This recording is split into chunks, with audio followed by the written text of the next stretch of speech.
এখনো আপনাদের আপনার পিসি ভাইপো প্রাইভেট লিমিটেড কোম্পানির বিরুদ্ধে লড়াই করছে।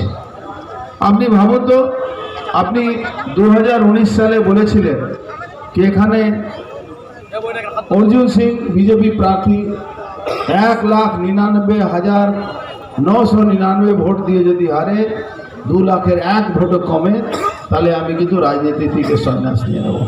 সব রাজনীতি থেকে আপনি সন্ন্যাস নেবেন, তাহলে আপনার রুজি রোজগার চলবে কি করে? এটা দিয়ে আমি বাদ দিই। কিন্তু আপনি ভাবুন তো, এই যে কালকে যদি আপনার পশ্চিম বাংলা থেকে যেটা হতে যাচ্ছে, আপনার সরকার চলে যায়, পিসিমণির সরকার চলে যায়, আপনি কি এই লড়াইটা লড়তে পারবেন?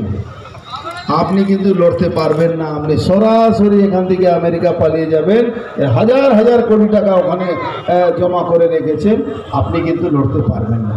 কেন? আপনি সোনা চামচ দিয়ে এসছেন। বাবা, আপনি যা করছেন, বাংলার মানুষ আপনার মতন লোককে খুব ভালো করে চেনে দিয়েছে। উনি নাকি আমাদেরকে ইঁদুর বানিয়ে দিয়েছেন, খাঁচায় রেখে দিয়েছেন, অমুক করে দিয়েছে, অমুক করে দিয়েছেন। ব্যারেকপুরকে অপমান করবেন না। ব্যারেকপুরের মাটি খুব রিয়াকশন ভালো জানে। ব্রিটিশ সাম্রাজ্যের বিরুদ্ধে একটা সৈনিক আন্দোলন করে দিয়েছিল 1857 সালে। আপনি ভাববেন না ব্যারেকপুরকে, ব্যারেকপুরও তো ছোট জায়গা না। ব্যারেকপুর জবাব ভালো দিতে জানে। ব্যারেকপুর কাছে আপনি প্রশ্ন রাখুন, ব্যারেকপুর পাল্টা জবাব দিয়ে দেবে। 1 সেকেন্ড লাগে, 1 সেকেন্ড লাগে। ভাইপো, সময় চলে গেছে, নাহলে আমি বলতাম তুমি দাঁড়িয়ে পড়ো। তুমি যদি আমার সামনে লড়তে, আমি কিন্তু খুব আনন্দ পেতাম।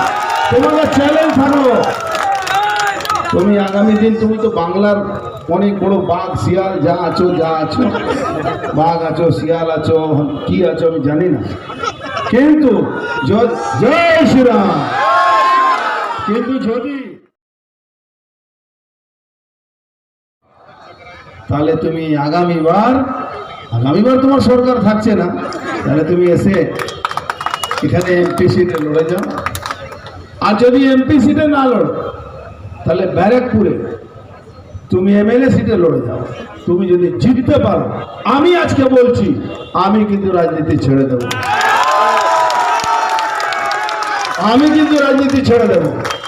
আগেবারও আমি 2019-এ বলেছিলাম, দিদিমণি ছাড়ো মনমূলকের কথা, আপনি এসে লড়ে নিন, আপনি এখানে জিততে পারবেন না। ব্যারেকপুরের মানুষ সব সময় ব্যারেকপুরকে ভালোবাসে।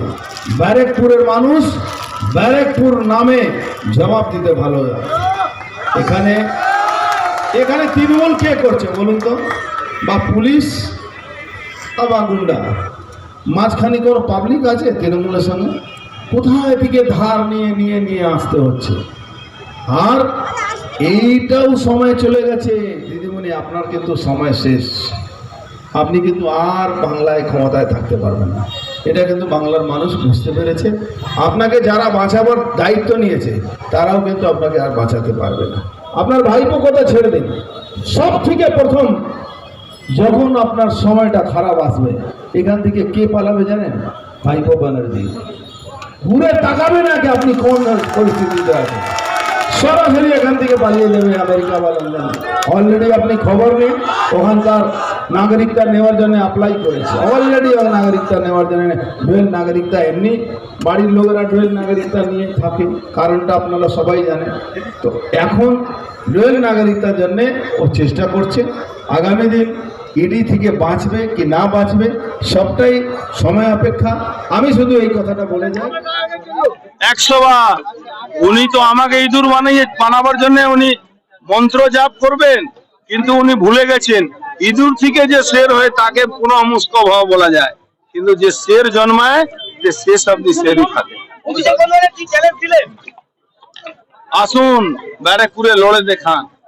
এমপি তো জিততে পারবেন না, এমএলএ তো 2024